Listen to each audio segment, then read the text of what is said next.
Good evening, sir. I'm Sakshi Verma. My registration number is 20113048 and I'm from 5 BALLB.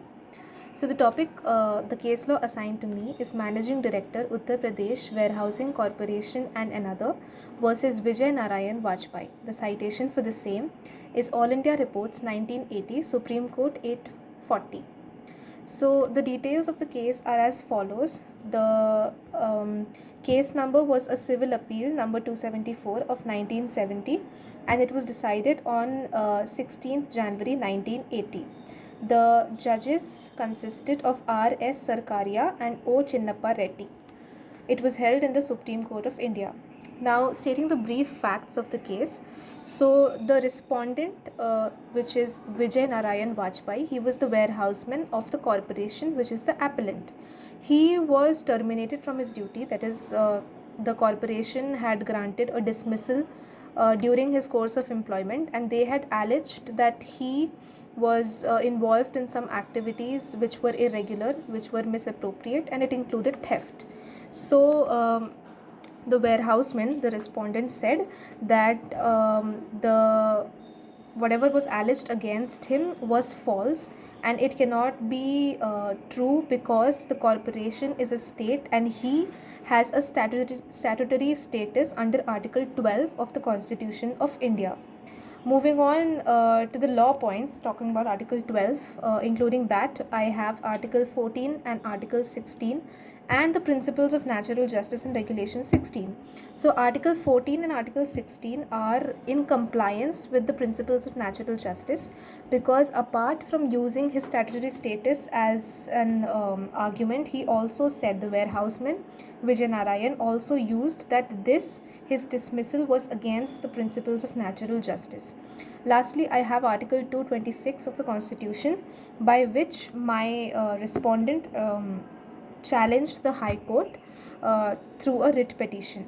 The issues involved, the issues that I have identified are: number one being whether the dismissal of the respondent by the appellants is valid or not. Number two is whether the corporation is a state and the warehouseman has a statutory status under Article 12 of the Constitution of India.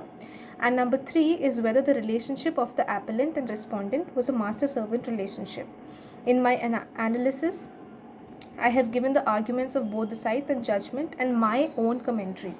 So, what I feel is that according to the precedents taken in mind, which is Ramanna Dayaram Shetty versus International Airport Authority, then taking the Chandra Kiran Tyagi case and the Sukhdev Singh case. These three are the main precedents which were used in this case as the arguments used by Vijay Narayan and the appellant, the corporation. The main issue regarding Article 226 was that according to the certiorari, the petitioner directly approaching the High Court against the order of termination held that in the absence of findings of the fact, the High Court is only entitled to quash the impugnant order of dismissal and cannot ordinarily order reinstatement with full back wages. So another thing what the respondent was worried about was that the High Court had quashed his statement, but it did not mention anything about the full back wages that he will get. One more thing that is very important here is that the warehouseman, he was assumed to not have any other part-time job, or it is assumed that he is not working under any other firm or any other, like he's not holding any office of profit. So if this condition was fulfilled, then Article 12 can be considered.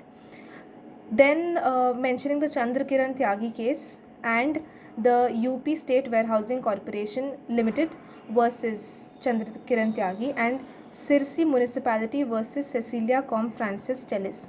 Both of these precedents were used by the judges, and in the judgment they also used the Oil and Natural Gas Commission, the LIC, and one more corporation, whether they were a state or not, under Article 12, and all this was covered under the Sukhdev Singh case, which is a really important and similar precedent for this case.